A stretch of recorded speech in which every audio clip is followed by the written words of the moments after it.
한국이나 미국은 지금 굉장히 어려운 시기를 보내고 있습니다. 다들 아시겠지만 한국과 미국이 이 정치와 경제에 있어서 굉장히 어려운 때를 보내고 있습니다.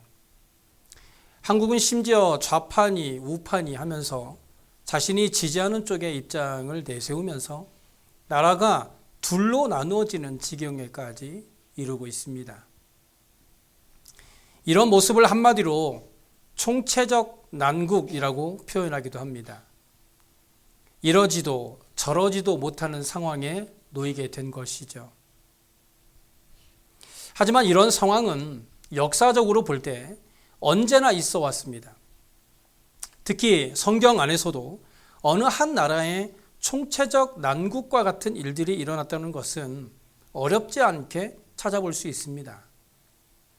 그런데 중요한 것은 어느 시대에나 이런 어려운 때가 있었는데 우리의 선조들은 이런 문제들을 어떻게 극복해 나갔느냐 하는 것이죠.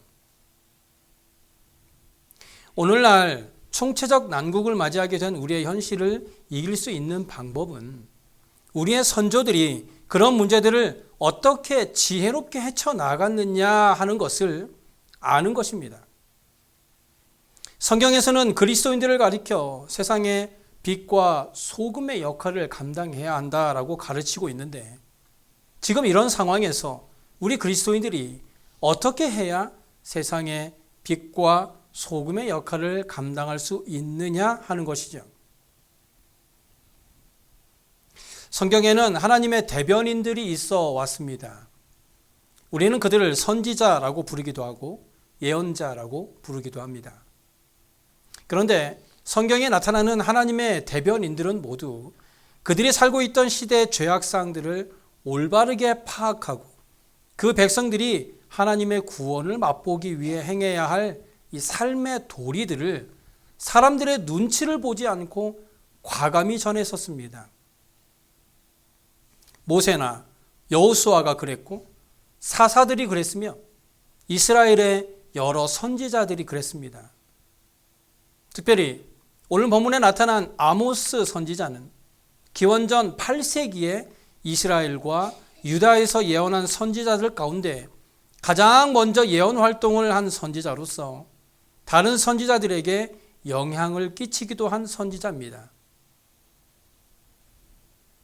아모스서의 중심 주제는 공의와 예배 그리고 심판입니다.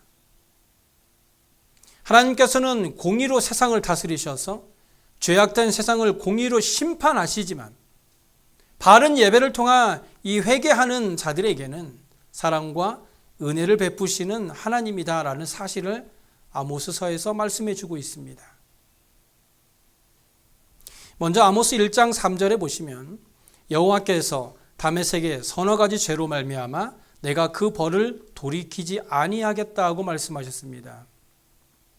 그러면서 2장 3절까지의 말씀을 통해 아모스는 이스라엘 백성들을 향한 하나님의 특별한 뜻을 전하기 전에 다메섹, 가사, 두로, 에돔, 암몬, 모압 등의 이 이방 백성들을 향한 하나님의 관심을 먼저 언급하고 있어요. 그래서 하나님께서 단순히 이스라엘만을 다스리시는 분이 아니라 온 세계 만민을 다스리시는 주권자라는 것을 분명하게 밝혀주고 있습니다. 뿐만 아니라 이렇게 국제적인 관심을 가지신 하나님께서는 세계 만민들이 서로 간의 인권을 존중하고 화목하게 살게 하기 위해서 공의롭고 긍휼을 베푸시는 삶을 원한다라는 점을 강조하고 있죠. 바로 지금의 우리의 형편과 비슷하다고 할 수 있습니다. 하나님께서 다메섹 백성들을 용서하지 못하시는 이유는 그들이 타작기로 타작하듯 길르앗을 압박했기 때문이라고 말합니다. 또 하나님께서 가사 백성과 두로 백성들을 용서하지 못하시는 이유는 6절과 9절을 보시면 그들이 전쟁 포로들을 에돔 백성들에게 노예로 팔아 넘겼기 때문이라고 말씀하고 있어요. 그러면 하나님께서 에돔, 암몬, 모압 백성들을 심판하신 이유가 무엇입니까? 그것은요 11절 이하에 보시면 그들이 전쟁에서 잔인함을 보였기 때문입니다. 특히 1장 13절에 묘사되고 있는 길르앗의 아이벤 여인이 암몬 군인들의 칼에 의해 배가 찔려 죽게 되는 장면은 이 전쟁에서 잔인성을 드러낸 암몬 백성들을 향한 하나님의 공의로운 심판이 정당하다는 점을 입증하고도 남는 것이죠. 뿐만 아니라 모압 백성들이 이방 국가의 왕을 화형시켜 죄로 만들어 바람에 날려버리는 이런 극단적인 행동도 하나님의 공의로우신 심판을 벗어날 수 없다는 것을 분명하게 보여줍니다. 하나님께서 이렇게 자기 백성들을 심판할 수밖에 없는 이유는 결국 그들의 죄악 때문입니다. 2장 4절을 보시면 여호와께서 이와 같이 말씀하시되 유다의 서너 가지 죄로 말미암아 내가 그 벌을 돌이키지 아니하리니 이는 그들이 여호와의 율법을 멸시하며 그 율례를 지키지 아니하고 그 조상들이 따라가던 거짓 것에 미혹되었기 때문이다.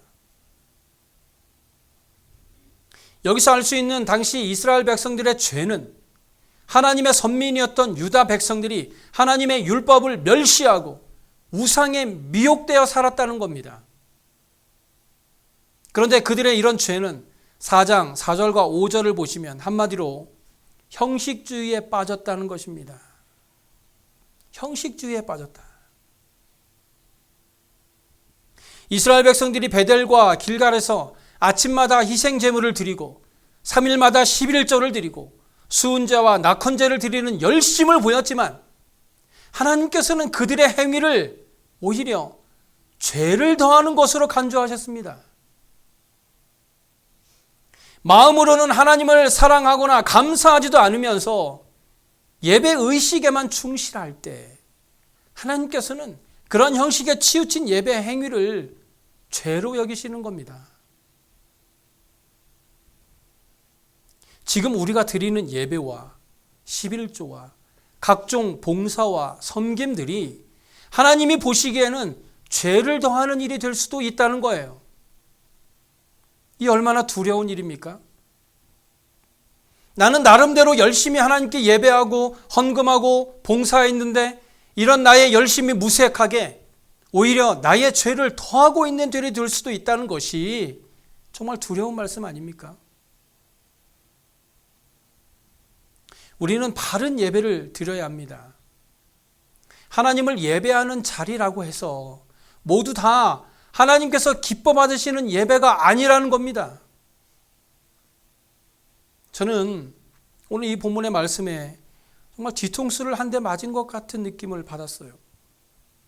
내가 아무리 하나님을 향하여 열심히 특심이라고 해도 그것이 하나님 보시기에 합당하지 않는 것이라면 오히려 나에게 죄를 더하는 것이 된다는 이 말씀이 참 많은 생각을 하게 했습니다.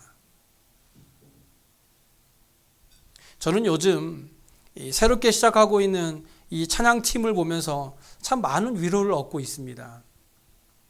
찬양팀을 섬겨주시는 분들이 어찌나 열심히 연습하고 참여해 주시는지 정말 고맙기도 하면서 저에게도 참 많은 도전이 되고 있습니다. 한동안 찬양팀 자리가 비어서 아내와 둘이 예배를 인도할 때가 있었습니다. 그때 저는 사실 참 고민이 많았어요. 예배 형태를 다시 전통 예배로 바꿔야 하나 하는 생각도 들고 또 기도하는 마음으로 기다리기도 했습니다. 그런데 지금은 이렇게 하나님께서 다시 채워주셔서 함께 즐거워할 수 있는 예배를 드릴 수 있게 해주셔서 얼마나 감사한지 모릅니다. 그러면서도 저의 마음 한 구석에 항상 이 아모스 선지자의 경고가 늘 자리를 잡고 있습니다. 혹시라도 제가 하나님이 아닌 사람들만을 즐겁게 하는 예배를 인도하고 있지는 않은지 항상 돌아보게 됩니다. 여러분들이 기도하실 때 항상 저와 찬양팀을 위해 기도해 주셔서 우리 모두가 드리는 이 예배가 우리만 즐거운 예배가 아닌 하나님을 기쁘시게 해드리는 예배가 되었으면 좋겠습니다.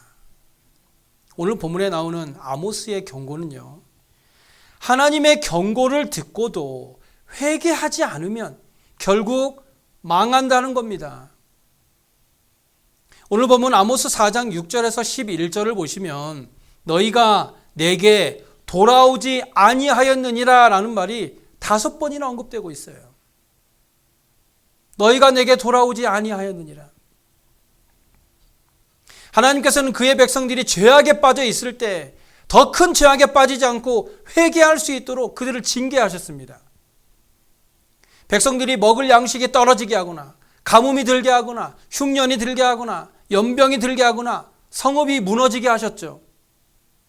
그런데도 이 이스라엘 백성들은 하나님의 경고를 깨닫지 못하고 여전히 죄를 범했습니다. 그러자 하나님께서 5장 2절과 3절에 이스라엘을 엎드러지게 만드시고 다시는 일어서지 못하게 하시겠다고 선언하셨어요. 뿐만 아니라 큰 성읍들이 파괴되어 소수의 사람들만 살아남게 하시겠다고 경고하셨습니다. 그래서 보면 12절에 이렇게 말씀하죠. 그러므로 이스라엘아 내가 이와 같이 내게 행하리라. 내가 이것을 내게 행하리니 이스라엘아 내 하나님 만나기를 준비하라. 이스라엘을 만나시는 하나님은 심판의 하나님이에요. 하나님이 그들을 만나실 때에는 그들의 죄악을 판단하시고 그들의 죄에 따라서 공의로 심판하시겠다는 겁니다. 그래서 하나님은 이스라엘 백성들의 잘못된 신앙을 바로잡으려고 하시죠. 5장 18절에 화 있을진저 여호와의 날을 사모하는 자여 너희가 어찌 여호와의 날을 사모하느냐 그 날은 어둠이요 빛이 아니라. 이스라엘 백성들은요 이 여호와의 날에 대해서 오해를 하고 있었어요. 그들은 자신들이 과거에 하나님을 의지했던 경험이 있었기 때문에 현재 어떤 생활을 하고 있던지에 상관없이 하나님께서 무조건 자기들을 구원해 주실 것이라고 믿고 있었습니다. 뿐만 아니라 그들이 현재 가정과 직장 그리고 사회에서 어떤 행동을 하든지에 상관없이 그저 종교적인 열심만 보인다면 미래에 여호와께서 임하실 때 여호와의 그 날에 그들을 축복하실 것이라는 믿음이 있었던 거예요.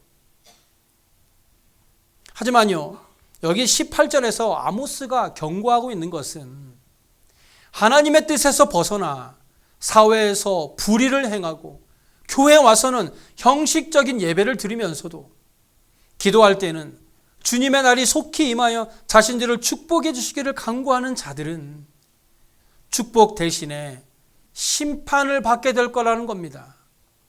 그날은 빛이 아니라 어둠이라는 거예요. 우리에게 과거는 중요하지 않습니다. 지금이 중요합니다. 우리가 처음 예수를 믿었을 때 그때 얼마나 열심히 주를 위해 일을 했었고 그때 얼마나 내 시간과 삶을 들여서 하나님의 일을 했었는지가 중요한 것이 아니라 지금 우리의 신앙의 모습이 어떠한가 하는 것이 중요하다는 거예요. 지금 우리의 삶이 하나님 보시기에 합당하게 살고 있지 않다면 우리가 하나님 앞에 섰을 때 그 자리가 칭찬의 자리가 아니라 심판의 자리가 될 것입니다. 내가 과거에 얼마나 열심히 주의 일을 감당했는지에 너무 심취해 있지 마세요. 하나님께서는 지금 나의 모습을 보며 저와 여러분을 판단하실 겁니다.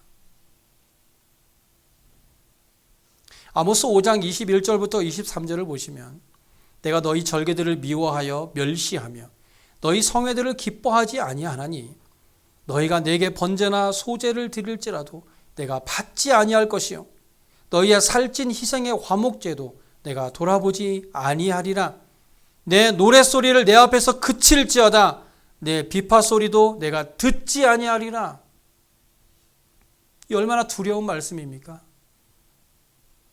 우리가 아무리 하나님께 예배하고 그 예배를 하나님께 드리려고 해도 하나님이 받지 않으시겠다는 거예요. 우리가 아무리 아름다운 찬양을 불러도 그 찬양 소리를 듣지 않으시겠다는 거예요. 우리의 삶의 모습이 하나님 보시기에 합당하지 않으면 우리가 아무리 열심히 예배를 하고 교회에 열심히 나와도 아무것도 기쁘게 여기지 않으시겠다는 겁니다. 그렇다면 하나님께서 왜 그의 백성들이 드리는 예배를 받지 않으신다고 하셨을까요? 그 이유에 대해서 두 가지로 생각해 볼 수 있는데요. 하나는 그들이 하나님과의 인격적인 만남을 기재하지 않은 채 자신들의 감정이나 이 종교적인 분위기에 젖어 형식적인 예배를 드렸기 때문입니다. 다시 말씀드려서 예배의 진짜 목적은 잃어버리고 그저 수단만 강조했기 때문이에요. 디모데후서 3장 5절에 말씀하고 있듯이 경건의 모양은 있으나 경건의 능력은 잃어버렸기 때문입니다. 하나님을 사랑하고 하나님을 경외하는 마음도 없으면서 하나님을 예배하고 찬양하는 가식적인 모습을 하나님께서 기뻐하지 않는다는 겁니다. 우리의 겉모습은 경건한 척 생활하지만 혼자 있을 때나 세상 속에 살아갈 때에는 그리스도인으로서의 모습은 전혀 찾아볼 수 없고 오히려 그들보다 더 악하게 살아가는 모습을 하나님께서 다 알고 계시니 그런 사람의 예배를 기뻐 받으실 리가 있겠습니까? 우리는 우리의 삶의 모습이 먼저 달라져야 합니다.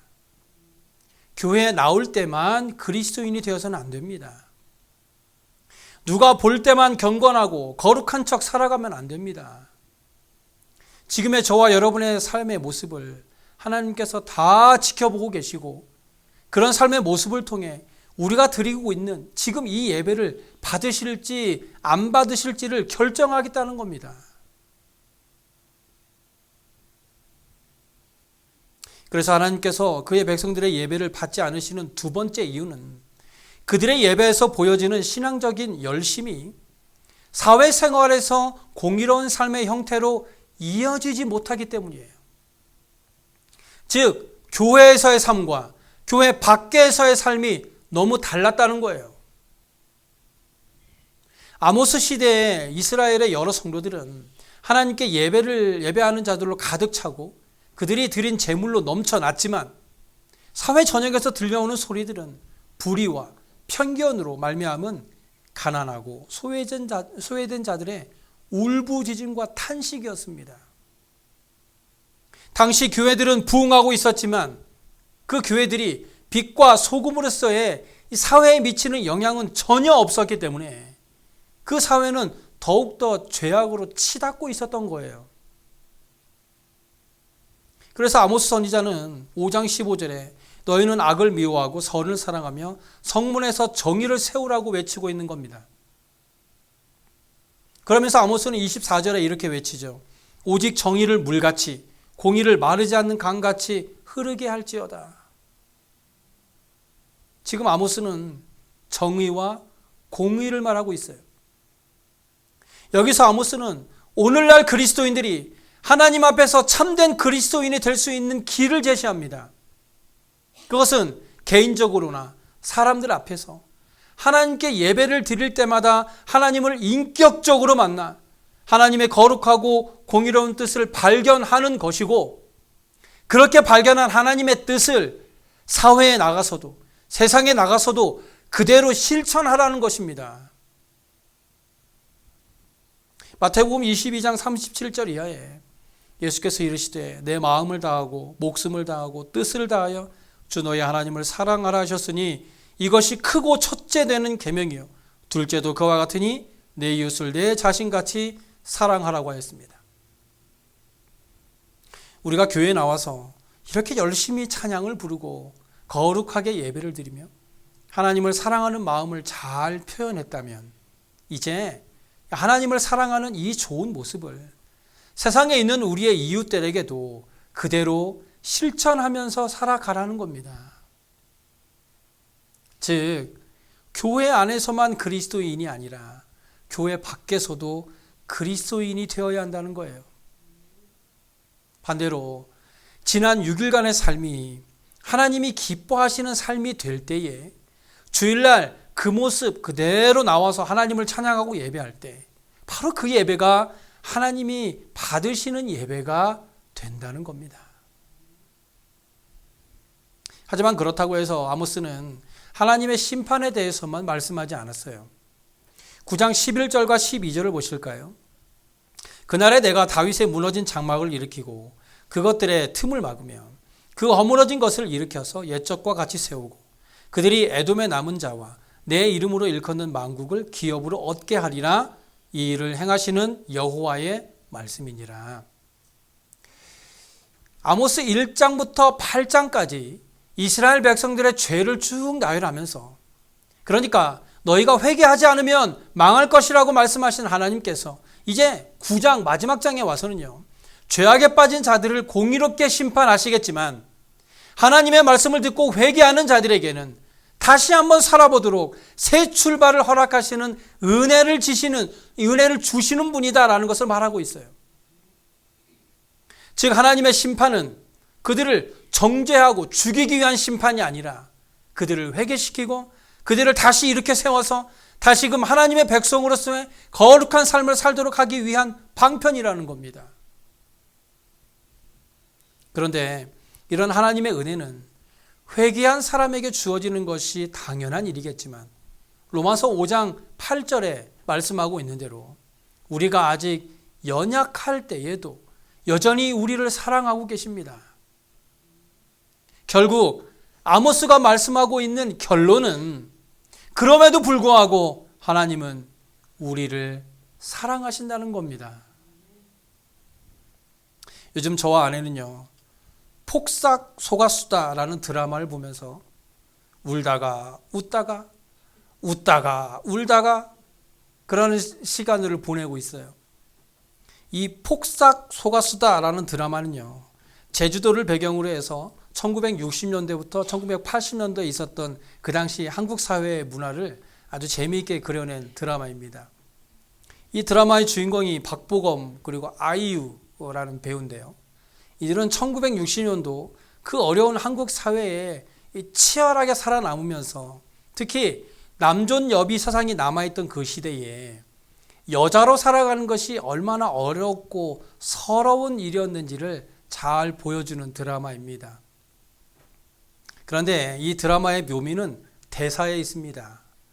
드라마 안에 있는 연기자들이 뱉어내는 이 대사가 보는 시청자들의 눈물을 쏙 빼고 있는 거죠. 그 중에 저의 마음에 가장 남는 대사 하나가 있는데요. 이 대사는 어린 나이에 아이를 낳고 부모가 된 그 두 주인공의 삶을 돌아보면서 나오는 대사입니다. 유독 호로록 빨랐던 인생의 봄날, 18 엄마는 엄마를 잃고 엄마가 되었고 19 아빠는 금메달 대신 금명의 아버지가 됐다.